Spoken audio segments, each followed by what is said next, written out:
Thank you, Johnny, and what interesting, amazing discussions in the post-lunch session so far. And I hope, this will be definitely one of them because we have some excellent experts here who understand marketing, the marketing game really well.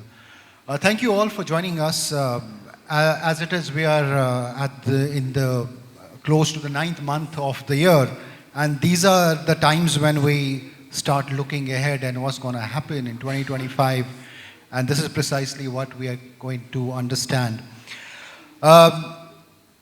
We have around 30 minutes, so I want to pack in as many questions as we can, starting with you, Amit. So far in these 8 months, what kind of consumer sentiments have you seen that are different from what you saw last year? What are the biggest shifts that you've seen in the marketing domain in your category, which is insurance? If you can briefly talk about it. Thank you, and good evening, everyone. I think the core of the consumer hasn't changed. I think that the way people have kind of bought products or have kind of interacted with brands, that hasn't changed. What has changed is the outlook towards product and brands that are being offered by companies. And I think they are more wanting to know what the essence of the brand is. So from a sentiment point of view or from a trend point of view, I feel they've kind of got more engaged with the brand because you have more access through your phone to know more about the brand, get into the history of it. So that I particularly feel as a change that I've seen. What's coming up in 25 is that I think brands are now should be responsible for going back to whatever generation you're marketing. And if I look at myself, my own brand from an insurance standpoint, if I have to market it to parents or if I have to market it to the employers, I think you really need to be touching the sentiment that strikes the chord emotionally, but also kind of being very true to the brand. What Millie was saying, that you kind of are true to the wheel of the brand. So it's not a sensational shift. I think it's just progression because today's consumers are just becoming more, I would say, available to your brand. They are consuming, fast consuming, but they are still wanting to be more interested to know because loyalty, of course, is something that we all want in our brands. Absolutely. I think the core remains the same, of course. I think it's just some layers which shift and which have to be negotiated. Saikrishna, in the tech space, tech is so entrenched in everything now. What is happening in the tech marketing space? When tech companies have to market themselves, what are the broader things that are happening? Give us a sense of that before we come to the 2025 thing. Yeah. So I come from an IT industry where the ticket size is very huge, like an average deal size is $1 million. So, there are a lot of M&As happening, mergers and acquisitions, and also at the same time, the buyer journey is actually 75% of the buyer journey is happening in anonymity.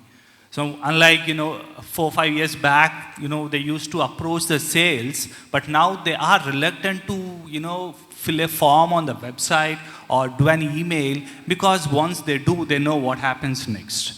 They will be bombarded with the deals or the mails or the calls. So 75% of the buyer journey is happening in anonymous, stage.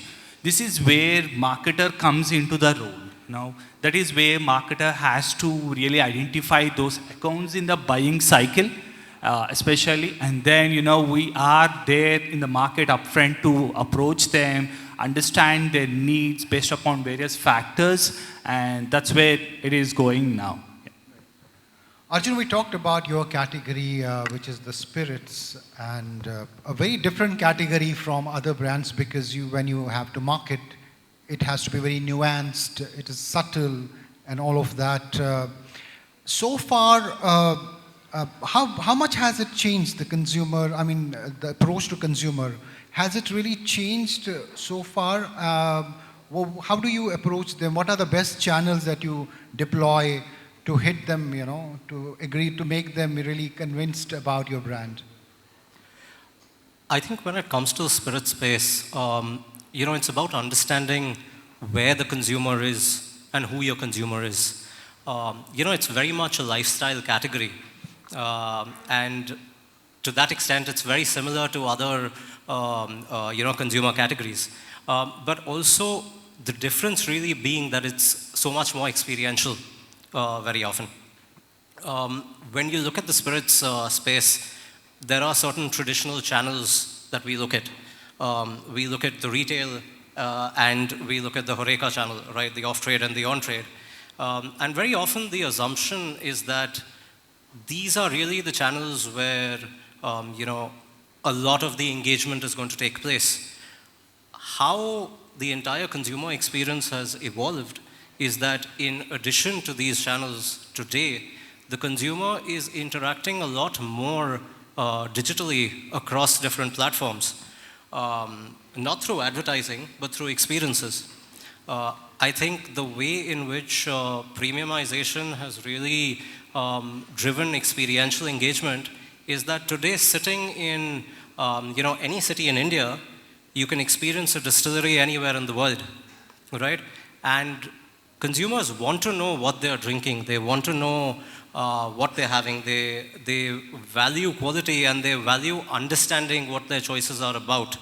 So I just feel that, engagement on the digital medium has definitely picked up a lot. There is a thirst for awareness. There is a thirst for understanding. And I think the onus is also on the marketer to really educate responsibly, right, in terms of whichever category it is that you're catering to and whichever consumer you're catering to. So to that extent, I think that is how, the entire communication aspect has evolved. I also feel from a marketer standpoint, we all speak about listening to the consumer, going out there in the market. I think the market is no longer restricted to being in the hotel or being in the bar or being at the retail outlet. You have to know what is happening online. You have to know what your consumer is engaging with, not only in terms of the spirit space. Right. So that's a very important aspect. No, on that note, I think listening to your consumer should be not after the product is consumed, but before that, right? Just listen to them after that as well, because you need to know what they're saying about your product. Right. Nivesh, your introductory comment on what are the broader marketing trends currently in your space that are defining the e-commerce space in your category, if you could briefly tell us about it. Sure. So, with respect to e-commerce, I think there is a major shift happening. First of all, with respect to the consumer itself, like at least on e-commerce, Gen Z is now taking purchasing decisions, and we know that Gen Z sort of they value social responsibility in a brand. They value the storytelling of a brand. So those aspects become a lot more relevant than they were probably for the previous generations of consumers. Besides that, I feel especially for e-commerce and D2C, there is a lot of investment that is now required towards technology, which we also as an organization have been doing and will continue to do. So especially on aspects of data collection, data analysis, like Arjun said, listening to your customer, because on e-commerce, I assume that's a lot easier than for a lot of traditional retail categories. There's also the personalization of communication for different consumer sets. So these are some of the trends which I think will continue to pick up in the next 12 months. Besides that, the business as usual goes on. Like e-commerce, I still believe largely relies on performance marketing to drive sales, and that will continue. Right. Absolutely. So, Amit, what strategies or channels, are delivering the best ROI for your brand currently? And in 2025, how are you planning to scale those? I think given the kind of product that we're in, and of course we're pretty much regulated, I think LinkedIn for me as a platform is what I see has worked really well. Given that we would want to touch upon the employers, but also kind of really going to individual side of market and talk about to direct consumers of how insurance as a product or investment as a product is important for you. I would kind of give credit to the phase of COVID that happened, because that kind of heightened the sense of being more responsible towards your future and for future of your relatives or loved ones. I think that kind of pushed even a media shy organization like ours to step forward and invest into platforms, looking of course at what Nivesh mentioned around the performance marketing, but also kind of really making sure that your the storytelling is helping you reach and connect with consumers on an emotional standpoint.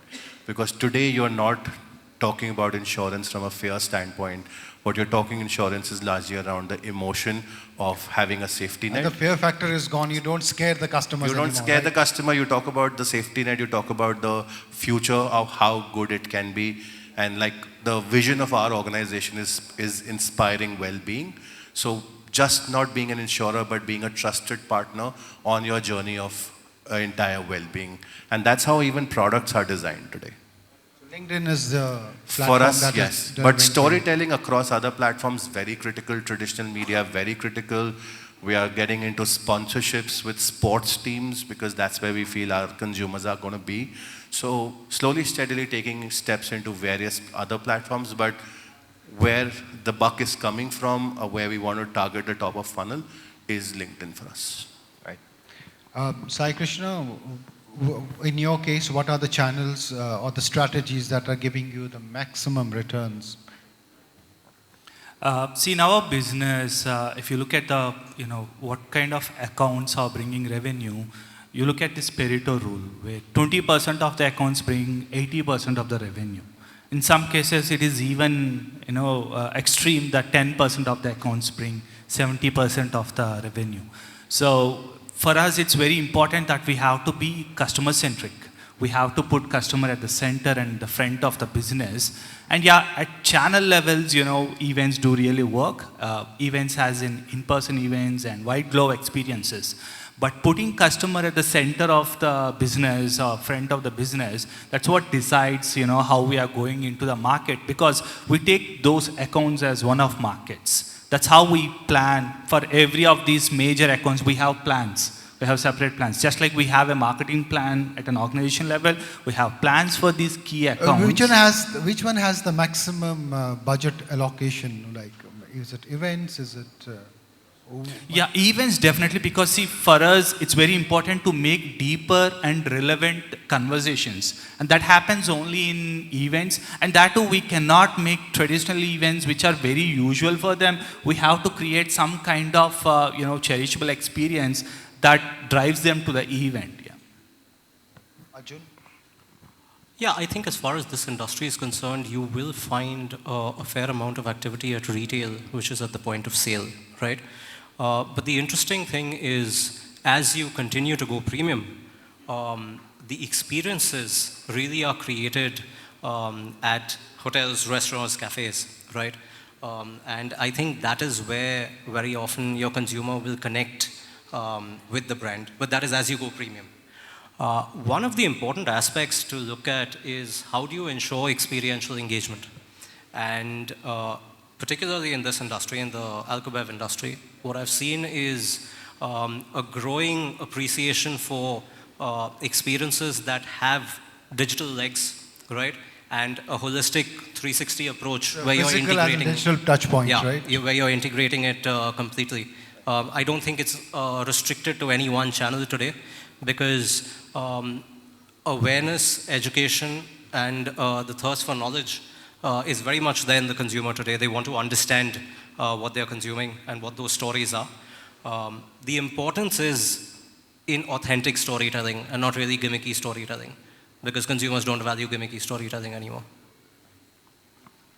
Nivesh, what has really worked for you in terms of strategies and channels, and how do you want to scale them up in 2025? So like I said earlier, for e-commerce, I still believe performance marketing works the best. But having said that, we know that the ad tech ecosystem is evolving. We know that Google and Meta are continuously bringing changes that reduce the control of the advertiser. So it's also slightly dangerous to rely fully on performance marketing because you know that you're not going to be in control of that activity a few years from now. So what we have also started doing, and I believe most e-com players are doing, is shifting focus to first party data, trying to build on existing customer loyalty, trying to increase repeat purchasing. So those are some of the tactics that will work very well in e-commerce in the coming years. Besides that, the data collection and understanding of your customer, I think applies not just to e-com but to all businesses today. So that is not something that you can ignore at all. If I may add to what he said, and I think Yamini on my team, she's sitting there, she sent me a note this morning. I think it's also to the fact that how are you kind of going ahead and diversifying your touch points? You know, you're not just stuck to one particular platform. How are you making sure that you're going to different touch points and speaking the language of people that are there at that platform, whether it's retail, whether it's online, whether it's actually at any other platform that you think your brand is relevant. So just that's what I wanted to add. Advertisers and marketers may not have as much control with the platforms. I think you really need to look at diversifying that platform offering, choice. right. Yeah. Correct. You have to sort of listen to your customer, understand where the customer is moving to, and then be present as a brand on those platforms. I completely agree with him. We've seen AI, the conversation around AI, and with the coming of advanced chat GPTs and all, marketing has taken a new turn. But so far in 2024, have marketeers really leveraged them enough to get the right ROI? First, I want to understand that. And second, from your perspective, Amit, how are you looking at leveraging it? Are you directing some more investments towards AI in say, 2025? So I would say it's a trend, and I think every decade comes with its trend. So, and we should be ready to accept it, because the earlier panel also spoke about it. When the universe is throwing a challenge, they give you that environment to experiment. I think a lot of brands are now trying to experiment. If you're not a tech-first brand, or you're not a brand like a Facebook or a Google, or for that matter, even a consumer brand, which is a tech-first brand, I think your application in marketing for AI, ML, and those related pieces is going to be not as much as expected to be. Yes, we are taking strides on understanding and utilizing AI to get to the insights part of it, from understanding where the customers are, what they really want. 2 years from today, can I create a product of the things that they're talking today, or will talk about it today, and you do the modeling of it.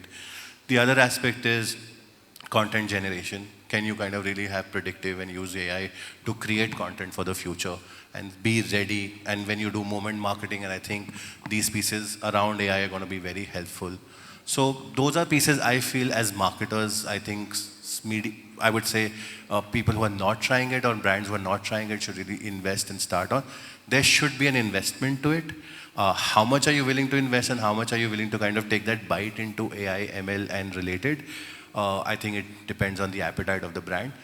We are taking small strides, but we are doing it because it really helps you to be kind of be with the market and understand how consumers are consuming content that you're trying to produce as marketers.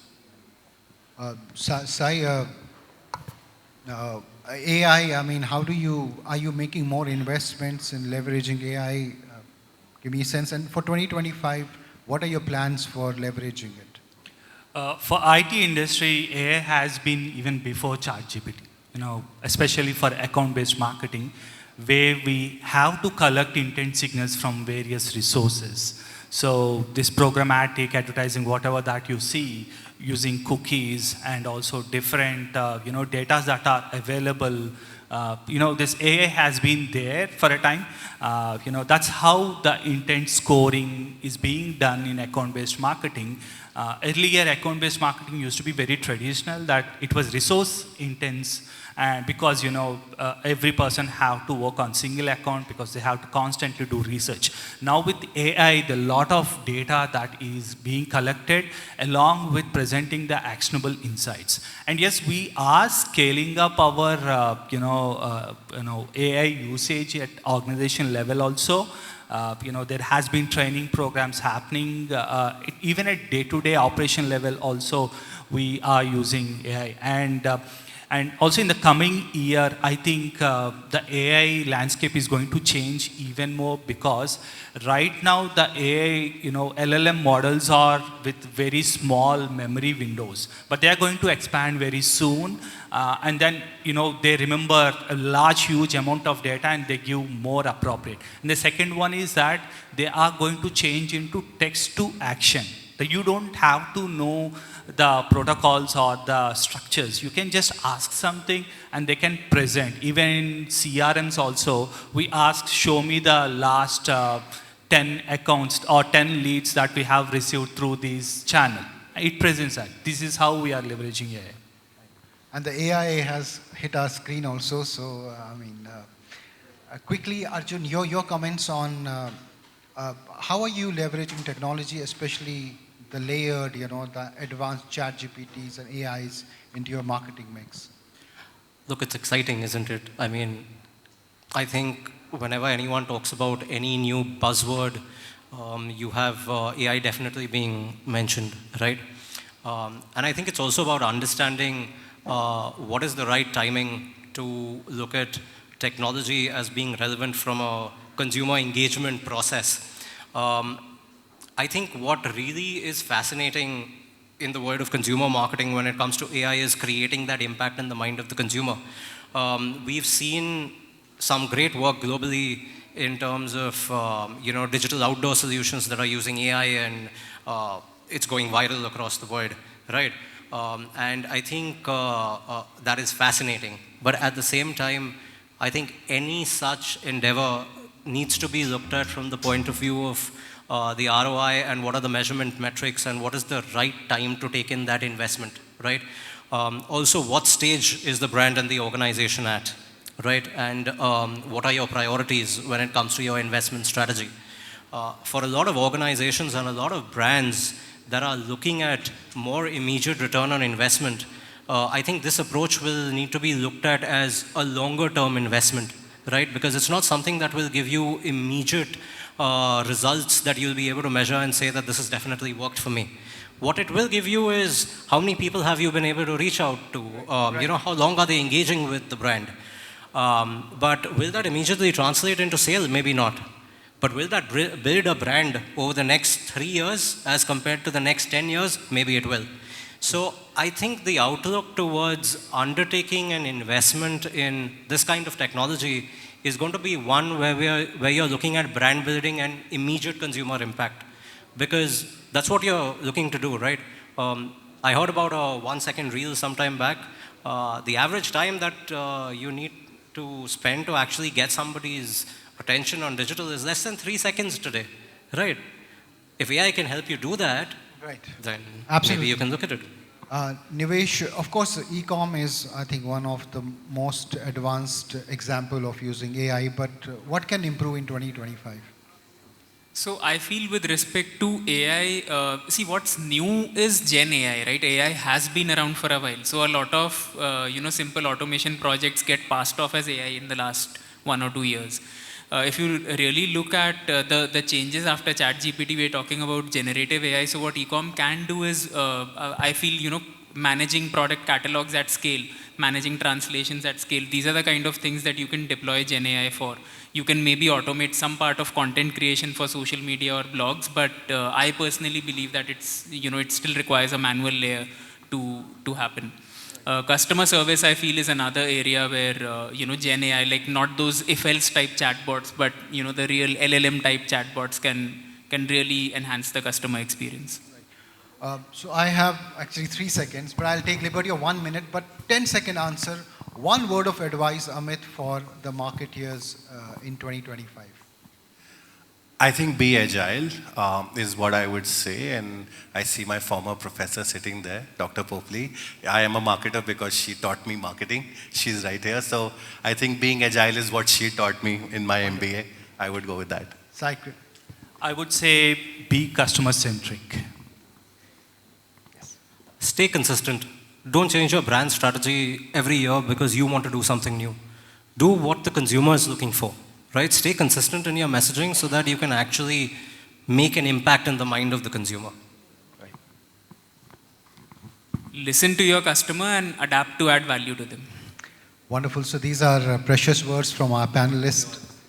I would say understand your consumer better. I mean, as an outsider, I think I've interacted with many marketeers. I think that is one point where it's simple, but it's difficult at the same time. I think understanding them. But thank you so much for sharing your thoughts here on the panel. I wish we had more time, but nevertheless, it was an interesting discussion. Thank you for your time. Yes.